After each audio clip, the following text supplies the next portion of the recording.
আসসালামু আলাইকুম। কেমন আছেন সবাই? আলহামদুলিল্লাহ, আমরা কিন্তু ভালো আছি।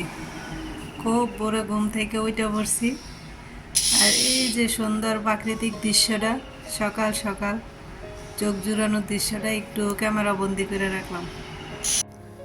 তো আজকে সকাল সকাল কিন্তু বাবা পিঠার নাস্তা। তো এদিক দিয়ে মেয়েদেরও দিয়ে দিছি, আমিও খাইতে নিছি। তো খাওয়া দাওয়ার পর ঘরের অন্যান্য কাজকর্ম করে রেখে তারপর রান্না বসাবো আর কি, দুপুরের জন্য ভাবতেছিলাম। তো উঠছি তো খুব ভোরেই। তো উঠে এদিক দিয়া ছেলের যে কালকের যে কাপড় চোপড়গুলো খুলে রাখছিল সেইগুলো ধুয়ে কিন্তু আমি আবার ছাদে আর কি মেলায় দিয়ে আসছি শুকানোর জন্য। সকাল সকাল ওই ধুয়ে দিই। তো এদিক দিয়ে কিন্তু আমি পিঠাটা নিছি খাওয়ার জন্য, আর মেয়েরা ওই সাইডে আসছে বসে খাইতেছে আর কি। এই যে আমার ছোট মেয়ে মাশাল্লাহ সুন্দর করে বসে খাইতেছে। তো বড় মেয়েও খাইতে বসবে আর কি। তো মেয়েরে জিজ্ঞেস করতেছিলাম যে পিঠা কীরকম লাগতেছে, বলতেছিল যে ভালো হয়েছে। তো শীতকালে আমাদের পিঠাটা একটু বেশি খাওয়া হয়, আর বাচ্চারাও পছন্দ করে খাইতে।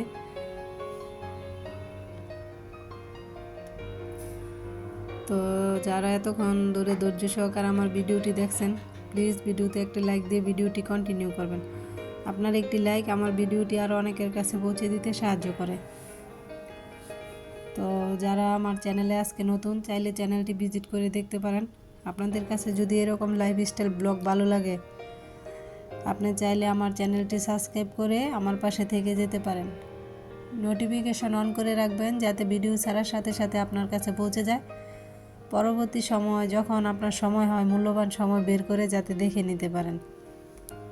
আর যারা এই কাজটা করে নিয়েছেন তাদেরকে অসংখ্য ধন্যবাদ। তো এদিক দিয়ে কিন্তু আমি দুপুরের রান্না বসাই দিছি।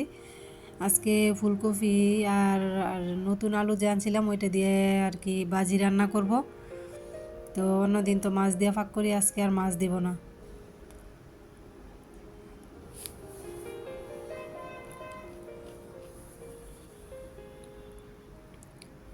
তো ফুলকপির ভাজিও কিন্তু আমার কাছে ভালো লাগে।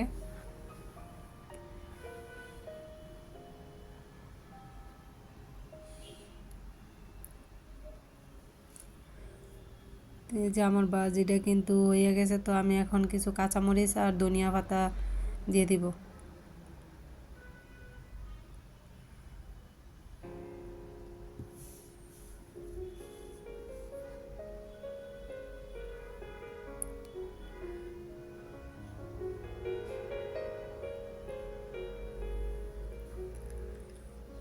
তো আমার কিন্তু রান্না বাড়া শেষ।